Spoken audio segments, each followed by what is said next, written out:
Culture Vulture 20th to the 26th of July, 2024. Welcome to Culture Vulture, your guide to the week's entertainment from an alternative standpoint. Selections and writing are by Pat Harrington and music is from Tim Bragg. Highlights this week include The Art of the Brick exhibition in Brick Lane, a vibrant display of Lego art, showcasing over 100 intricate sculptures, including reimagined famous masterpieces and an impressive 6-meter-long T-Rex skeleton, captivating visitors of all ages. Britain Behind Bars, a secret history with Rob Rinder which delves into the hidden narratives of the UK's prison system, uncovering centuries of untold stories behind the walls. With the nation's prisons facing unprecedented overcrowding and the imminent closure of the historic Dartmoor prison due to safety concerns, the series arrives at a critical moment.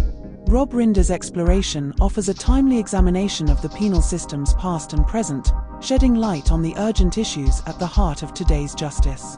Debates.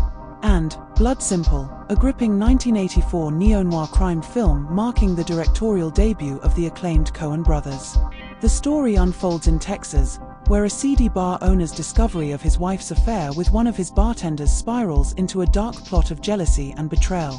As the husband hires a private investigator to eliminate the lovers, a series of misunderstandings and manipulations lead to an unpredictable and violent conclusion. Saturday the 20th of July, 2024. A Time to Kill, 1996, 1:05 a.m. Film 4. Joel Schumacher's A Time to Kill, 1996, based on John Grisham's novel, is a gripping legal drama set in the racially charged atmosphere of the fictional town of Clanton, Mississippi. The film, starring Matthew McConaughey, Sandra Bullock, Samuel L. Jackson, and Kevin Spacey, tackles profound social, ethical, and political themes that resonate with historical and contemporary issues of race and justice in America. At its core, A Time to Kill is a narrative about the pursuit of justice in the face of overwhelming racial prejudice. The plot revolves around the trial of Carl Lee Haley, Samuel L. Jackson, a black man who takes the law into his own hands after his 10-year-old daughter is brutally raped by two white men. In a town still deeply divided by racial lines, Carl Lee's actions and subsequent trial ignite a firestorm of controversy and violence. One of the most compelling aspects of the film is its exploration of the ethical dilemmas faced by its characters. Jake Brigance, Matthew McConaughey, the idealistic young lawyer defending Carl Lee, is thrust into a moral quagmire. Jake's commitment to securing a fair trial for Carl Lee is constantly challenged by the pervasive racial hatred in the town, as well as by threats to his own life and family. The film asks viewers to consider the extent to which personal and professional ethics should be influenced by external pressures and societal prejudices. The film's portrayal of the legal system is another critical element, highlighting the inherent biases and systemic flaws that often undermine true justice. The all-white jury, the presence of the Ku Klux Klan, and the deep-seated racism of many town residents create an environment where a fair trial seems almost impossible. This context raises poignant questions about the efficacy of a legal system that is supposed to be blind to color but is often anything but. A Time to Kill also delves into the broader political implications of race relations in America. The film is set against the backdrop of the civil rights movement and echoes the real-life struggles for racial equality. It portrays the dichotomy between the law as written and the law as practiced, illustrating how racial dynamics can skew perceptions of justice. Carl Lee's act of vengeance is both a personal response to an unspeakable crime and a symbolic rejection of a system that has historically failed African Americans. Moreover, the film does not shy away from depicting the personal costs of standing up for what is right. Jake's journey is fraught with danger, isolation, and moral uncertainty. His struggle reflects the broader societal conflict between maintaining the status quo and striving for progress and equality. This narrative thread underscores the personal sacrifices often required in the fight for justice and civil rights. A Time to Kill is a poignant and thought-provoking film that challenges viewers to reflect on the complexities of justice in a racially divided society. Through its compelling characters and intense narrative, the film addresses enduring social, ethical, and political themes that continue to be relevant today. It is a stark reminder of the ongoing struggle for racial equality and the moral courage required to confront injustice head-on. In the Earth, 2021, 1:35 a.m. C4. Ben Wheatley's In the Earth, 2021, is a horror thriller that plunges audiences into a nightmarish journey through an enigmatic forest, intertwining ecological, social, political, and ethical themes. Set against the backdrop of a devastating global pandemic, the film taps into contemporary fears and anxieties, offering a hallucinatory narrative that blurs the lines between reality and myth. The film follows Dr. Martin Lowry, Joel Fry, a scientist who ventures into the forest to join his colleague, Dr. Olivia Wendell, Hayley Squires, in researching a peculiar mycorrhizal network that could hold the key to new forms of communication and possibly cures for the pandemic. Accompanied by park guide Alma, Alora Torsha, Martin's expedition quickly devolves into a surreal and terrifying ordeal as they encounter Zach Reese Shearsmith, a recluse who has been living in the forest, driven mad by his own obsessive experiments. One of the film's central social themes is the relationship between humanity and nature. In the Earth portrays the forest as a living, sentient entity with its own consciousness and agency. This depiction challenges the anthropocentric view that humans are the dominant force on Earth. Instead, Wheatley suggests a symbiotic relationship where humans are just one part of a vast ecological system. The film critiques humanity's exploitative tendencies, highlighting the ethical implications of scientific pursuits that disregard the natural world's intrinsic value. Politically, In the Earth reflects on the broader implications of scientific research and environmental conservation. The forest, with its mysterious and potentially revolutionary properties, becomes a battleground for control and understanding. The clash between scientific inquiry and mystical reverence for nature underscores the political tension between progress and preservation. The film implicitly questions the motivations behind scientific advancements, suggesting that the quest for knowledge should not come at the expense of ecological integrity. Ethically, the film delves into the moral dilemmas faced by its characters. Dr. Wendell's obsession with her research leads her to increasingly unethical behavior, including dangerous and untested experiments on herself and others. Zach's descent into madness is another stark illustration of the ethical boundaries crossed in the pursuit of understanding and control over the natural world. These characters' actions serve as a cautionary tale about the hubris of humanity and the ethical consequences of pushing beyond the limits of safe and responsible scientific practice. In the Earth also taps into the collective trauma and isolation brought about by the pandemic, a theme that resonates deeply with contemporary audiences. The film's eerie, claustrophobic atmosphere mirrors the psychological impact of prolonged isolation and the fear of the unknown that has permeated society. This backdrop adds a layer of social commentary on the ways in which crises can amplify existing tensions and drive individuals to extreme behavior. In the Earth is a visually and thematically rich film that explores profound social, political, and ethical themes through the lens of horror. Ben Wheatley's narrative serves as a meditation on humanity's place within the natural world, the ethical boundaries of scientific exploration, and the social impact of global crises. It is a chilling reminder of the interconnectedness of all life and the delicate balance that must be maintained to ensure the survival of both humanity and the environment. Sunday, the 21st of July, 2024. Chariots of Fire, 1981, 1 p.m. BBC 2. Chariots of Fire, 1981, directed by Hugh Hudson, is a classic film that recounts the inspiring true story of two British athletes, Eric Liddell, Ian Charleson, and Harold Abrahams, Ben Cross, competing in the 1924 Paris Olympics. As we approach the centenary of those games and prepare to host the 2024 Olympics in Paris, the film's exploration of social, ethical, and political themes remains profoundly relevant. Set in the post-World War I era, Chariots of Fire delves deeply into the social dynamics and prejudices of the time. Harold Abrahams, a Jewish student at Cambridge, faces pervasive antisemitism as he strives to prove his worth in a predominantly Christian society. His journey is a powerful commentary on the social barriers and discrimination faced by minority groups. Abraham's determination to succeed and his refusal to be diminished by prejudice resonate with contemporary audiences, highlighting the ongoing struggles against racism and xenophobia. Eric Liddell's story, on the other hand, brings to the fore ethical and religious themes. A devout Christian, Liddell refuses to run his race on a Sunday, the Sabbath, despite immense pressure from the Olympic Committee and the British establishment. His unwavering adherence to his principles, even at the potential cost of his athletic dreams, underscores the importance of personal integrity and moral conviction. Liddell's stance is a poignant reminder of the ethical dilemmas that individuals often face and the strength required to remain true to one's beliefs. Politically, the film reflects on the national pride and identity tied to international sporting events. The British athlete's journey to the Olympics is depicted not just as a personal quest for glory but also as a representation of national honour. The intense preparation and the ultimate victory serve to unite a nation still recovering from the scars of war. This theme of national pride and unity through sports continues to be relevant, especially as we look forward to the 2024 Paris Olympics, where athletes from around the world will once again come together to compete on a global stage. Chariots of Fire also touches on the evolving role of amateurism and professionalism in sports. Abraham's use of a professional coach is controversial, challenging the traditional notion of amateur athletics that was prevalent at the time.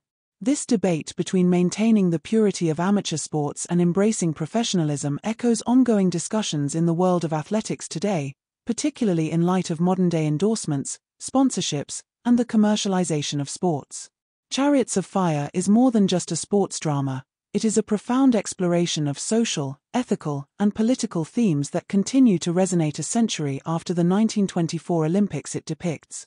As we approach another Olympic Games in Paris in 2024, the film serves as a timeless reminder of the power of perseverance, the importance of staying true to one's principles, and the unifying spirit of sports. It is a celebration of human endurance and moral courage, making it as relevant today as it was when it first premiered. Britain Behind Bars, A Secret History, 1 of 3, 9 p.m. C4. Britain Behind Bars, A Secret History with Rob Rinder offers a compelling look into the UK's prison system, intertwining historical context with modern-day realities. Episode 1 takes us to the formidable HMP Dartmoor, where Rinder delves into the prison's storied past and its reputation for a harsh regime. Through a blend of interviews, archival footage, and Rinder's insightful commentary, the episode paints a vivid picture of life behind bars and raises important questions about the nature of punishment and rehabilitation. It's a thought-provoking start to the series that sets the tone for a deep exploration of Britain's penal history and its echoes in the present day. The Hurt Locker, 2009, 10:55 p.m. BBC Two. Catherine Bigelow's The Hurt Locker, 2009, is an intense and harrowing portrayal of the Iraq War, focusing on the experiences of an elite bomb disposal team.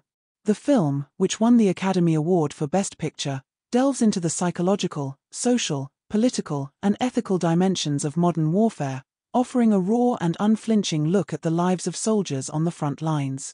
At its core, The Hurt Locker explores the psychological impact of war on soldiers. The film follows Staff Sergeant William James, Jeremy Renner, whose recklessness and addiction to the adrenaline of bomb disposal highlight the profound psychological toll of continuous exposure to life-threatening situations. This portrayal underscores the theme of how war can fundamentally alter an individual's psyche, leading to a form of dependency on the chaos and danger of combat. The film raises important social questions about the long-term mental health implications for veterans and the adequacy of support systems for those returning from war zones. Politically, The Hurt Locker provides a critical lens on the Iraq War and the broader implications of U.S. military intervention. It refrains from overt political statements but instead allows the chaotic and often futile nature of the bomb disposal missions to speak volumes. The film's depiction of the urban warfare environment, marked by uncertainty, mistrust, and civilian casualties, subtly critiques the complexities and the often ambiguous objectives of the Iraq conflict. It calls into question the efficacy and morality of such military engagements, encouraging viewers to consider the broader consequences of war on both soldiers and civilians. Ethically, the film delves into the moral ambiguities and dilemmas faced by soldiers in combat. James's character embodies the paradox of heroism and recklessness, raising questions about the ethical boundaries of military conduct. His actions, while sometimes heroic, also put his team at unnecessary risk, illustrating the thin line between courage and foolhardiness. The film does not shy away from depicting the moral compromises and harsh decisions that soldiers must make, highlighting the ethical complexity of their roles. This portrayal invites viewers to reflect on the nature of duty, honor, and the human cost of war. The relationships among the members of the bomb disposal unit further highlight social themes of camaraderie, loyalty, and the strain that war places on personal connections. The interactions between James, Sergeant J.T. Sanborn, Anthony Mackie, and Specialist Owen Eldridge, Brian Garrity, reveal the deep bonds that form in the crucible of combat, as well as the tensions and conflicts that arise from differing approaches to the job and coping mechanisms. The Hurt Locker is a powerful and thought-provoking film that offers a nuanced exploration of the psychological, social, political, and ethical dimensions of war. Catherine Bigelow's direction and the compelling performances of the cast create an immersive experience that challenges viewers to confront the harsh realities of modern warfare. The film's portrayal of the Iraq War serves as a poignant reminder of the complexities and consequences of military conflict, making it a significant and enduring work in the genre of war cinema. Monday the 22nd of July, 2024. 75 Years of NATO, New Challenges and Chances 8:35 p.m. PBS America. 75 Years of NATO, New Challenges and Chances offers a compelling examination of the North Atlantic Treaty Organization as it marks a significant milestone. The documentary delves into the alliance's evolution since the Cold War, highlighting the shift from a period of relative peace to the current climate of heightened tensions and geopolitical complexities. It underscores the challenges NATO faces, including the confrontation with Russia, the war in Ukraine, and the differing interests of its member states. The film prompts viewers to consider whether NATO is prepared to defend its members and maintain stability in the face of these challenges. It's a thought-provoking piece that not only recounts the history of the alliance but also questions its future readiness and cohesion. This documentary is a must-watch for those interested in understanding the intricacies of international defense relationships and the delicate balance of power in the modern world. Tuesday, the 23rd of July, 2024. London 48. How Britain Saved the Olympics 9 p.m. C5.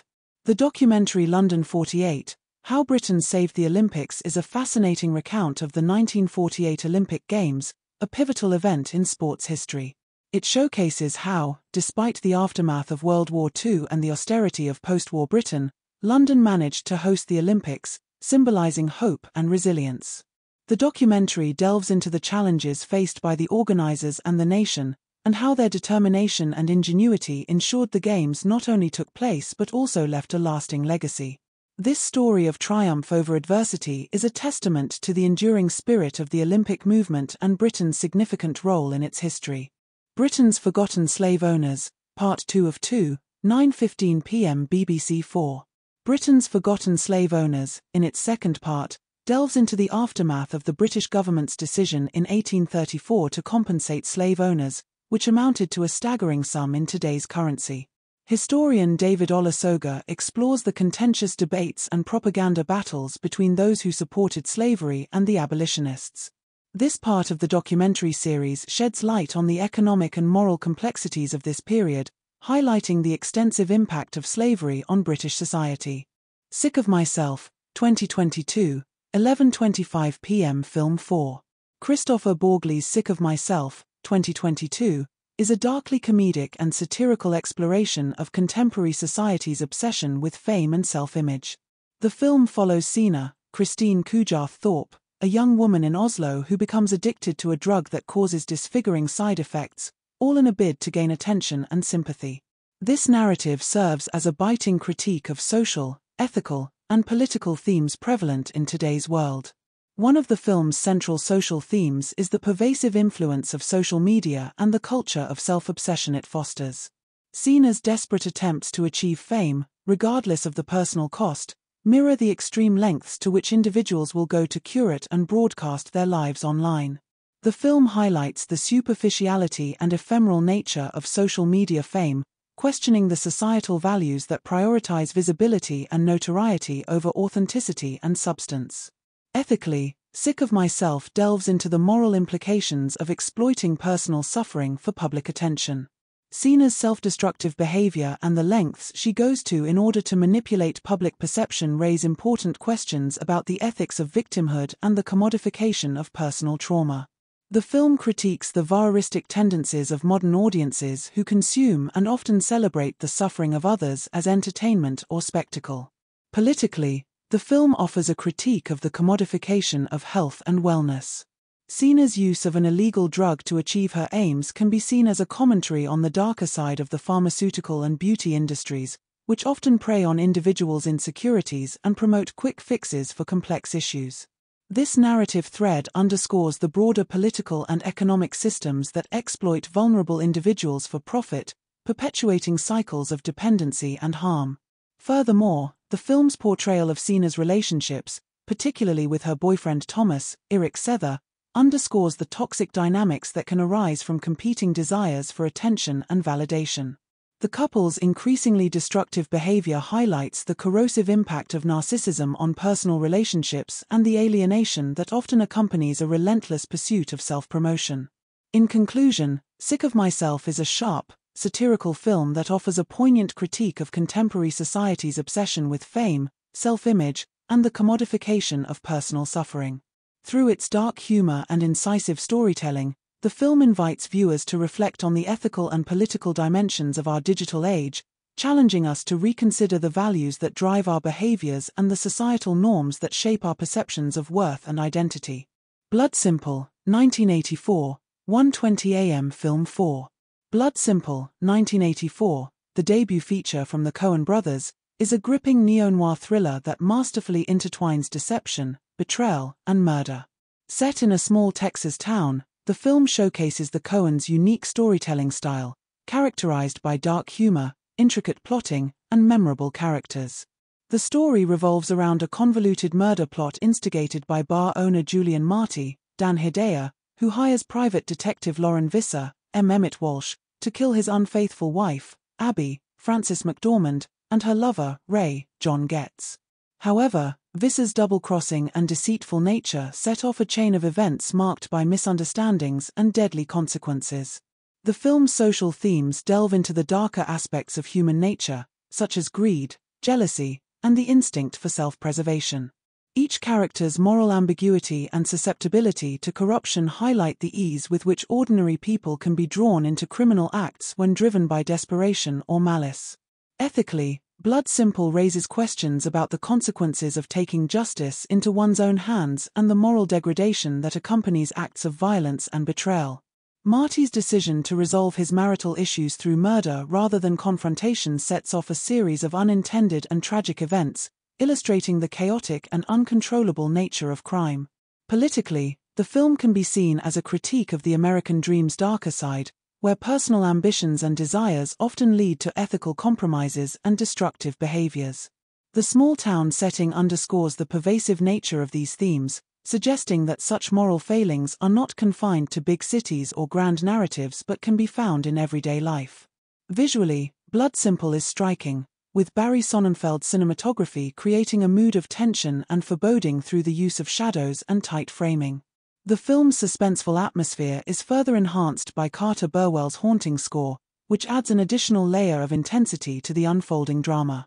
Blood Simple is a brilliant introduction to the Coen brothers' filmmaking prowess, blending elements of classic noir with their distinctive dark humor and narrative style.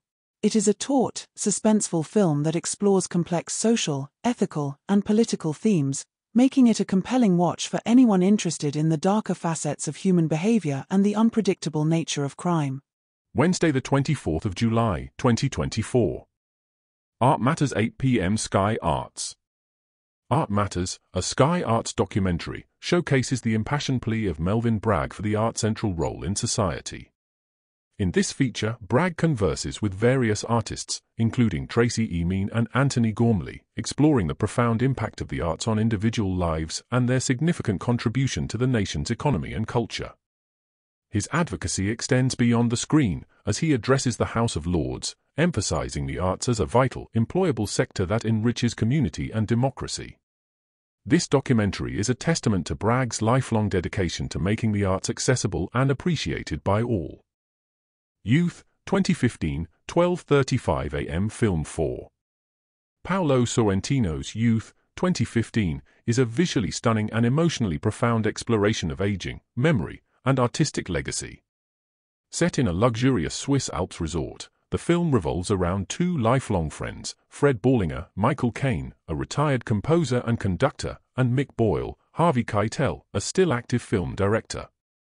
As they navigate their twilight years, the film delves into themes of regret, creativity, and the search for meaning. The film's social themes are centered around the process of aging and the societal perceptions of the elderly.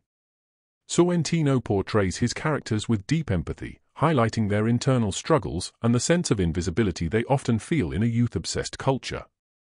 The resort, filled with eclectic guests each dealing with their own existential crises, serves as a microcosm of broader societal attitudes towards aging and mortality. Ethically, Youth examines the complexities of human relationships and the moral dimensions of legacy and memory. Fred's refusal to conduct his famous piece Simple Songs for the Queen reflects his personal convictions and a deep-seated desire to move beyond his past achievements. Mick's struggle to create a meaningful final film underscores the ethical tensions between commercial success and artistic integrity. These personal dilemmas invite viewers to reflect on the ethical considerations of legacy, both personal and professional. Politically, the film subtly addresses issues related to fame and the commodification of art. Fred's interactions with younger characters, such as the pop star Paloma Faith, playing herself, and the young masseuse who idolizes him, reveal the generational gap and differing attitudes towards artistic expression. Sorrentino critiques the fleeting nature of modern fame and the often superficial values that accompany it, contrasting them with the enduring nature of true artistic legacy. Visually, Youth is a feast for the eyes, with Luca Bagazz's cinematography capturing the serene beauty of the alpine landscape and the opulent interiors of the resort. The film's aesthetic elegance enhances its reflective tone, creating a poignant backdrop for the characters' introspections. The score, composed by David Lang, complements the film's mood, adding an additional layer of emotional depth. In conclusion, Youth is a contemplative and beautifully crafted film that offers a rich exploration of aging, creativity, and the human condition. Sorrentino's direction, combined with powerful performances by Michael Caine and Harvey Keitel, creates a narrative that is both introspective and universally resonant. It is a film that encourages viewers to ponder the nature of legacy, the passage of time, and the enduring power of art. Thursday, the 25th of July, 2024. Tabloids on Trial 9 p.m. ITV1. Tabloids on Trial is a compelling documentary airing on ITV1 that delves into the infamous phone hacking scandal. It features Prince Harry's first major interview since his court case, highlighting his ongoing battle against the illegal practices of the British tabloid press. The program also includes insights from celebrities like Hugh Grant and Charlotte Church, who share their personal experiences with media intrusion. This documentary not only sheds light on the scandal but also sparks a conversation about the ethics of journalism and the importance of privacy in the modern age. Queen and Slim, 2019, 11:30 p.m. BBC Two. Queen and Slim, 2019, is a powerful and thought-provoking film that blends romance, drama, and social commentary. Directed by Melina Matsoukas, the story follows a young African-American couple, Queen and Slim, who go on the run after a traffic stop escalates into violence. Their journey becomes a modern-day Bonnie and Clyde tale, exploring themes of systemic racism, identity, and love in the face of adversity. The film is beautifully shot, with striking visuals that capture the vastness of the American landscape. The chemistry between the lead actors, Daniel Kaluuya and Jodie Turner-Smith, is palpable, and their performances are raw and authentic. As they navigate their newfound fugitive status, they encounter a series of characters who challenge their perceptions and force them to confront their own humanity. Queen and Slim doesn't shy away from difficult conversations. It delves into the complexities of being Black in America, the trauma of police violence, and the resilience required to survive. The soundtrack, featuring artists like Lauryn Hill and Megan Thee Stallion, adds emotional depth to the film. While some critics found fault with certain plot elements, the overall impact of Queen and Slim lies in its ability to provoke empathy and reflection. It's a film that lingers long after the credits roll, leaving viewers with questions about justice, love, and the pursuit of freedom. Queen and Slim is a gripping and relevant cinematic experience that invites audiences to examine the world through a different lens. Friday, the 26th of July, 2024. High Plains Drifter, 1973, 9 p.m. ITV4. High Plains Drifter, directed by and starring Clint Eastwood, is a western that defies the traditional mold of the genre. Released in 1973, the film presents a narrative that is as much a ghost story as it is a tale of the Wild West. Eastwood plays a mysterious stranger with no name who arrives in the small town of Largo. His presence is met with suspicion, but his skills with a pistol soon have the townsfolk seeking his help against a band of outlaws. The film is noted for its stark portrayal of morality, or the lack thereof, within the town of Largo. The townspeople are depicted as self-serving and cowardly, having failed to prevent the brutal murder of their marshal. Eastwood's character, possibly the vengeful spirit of the slain marshal, brings a sense of eerie justice to the town. The movie's atmosphere is tense and shadowy, contributing to its gothic undertones. High Plains Drifter stands out for its commentary on the Western mythos, stripping away the clear-cut morality traditionally associated with the genre. It reflects the disillusionment of the Vietnam era, injecting a sense of bitterness into the American ideal of the West. The film's landscape, a desolate backdrop set against a beautiful blue lake, emphasizes the isolation and emptiness of the setting. Eastwood's performance is central to the film's impact. His nearly silent portrayal of the drifter is both menacing and fitting to the film's dark themes. The supporting cast reacts well to his dominating presence, enhancing the film's twisted sense of entertainment. Overall, High Plains Drifter is a compelling piece of cinema that reshapes the Western narrative, offering a brutal and allegorical storyline that leaves a lasting impression. It's a must-see for fans of the genre and those interested in the evolution of American cinematic storytelling. And streaming.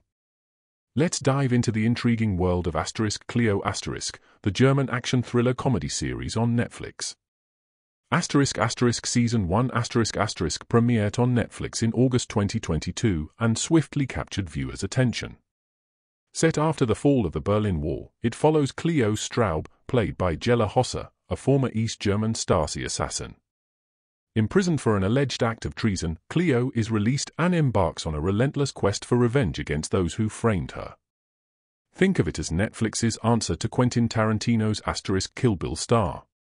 The show garnered positive reviews and even caught the eye of prolific writer Stephen King. With 34.33 million hours watched globally within 2 weeks, it left its mark. Now, brace yourself for Season 2 ** arriving globally on July 25, 2024. The hunt for the elusive red suitcase continues, and Cleo isn't the only one after its secrets. The CIA and KGB are also hot on the trail. Action, espionage, and personal history intertwine as Cleo's wild adventures unfold. Can she save Europe's fate?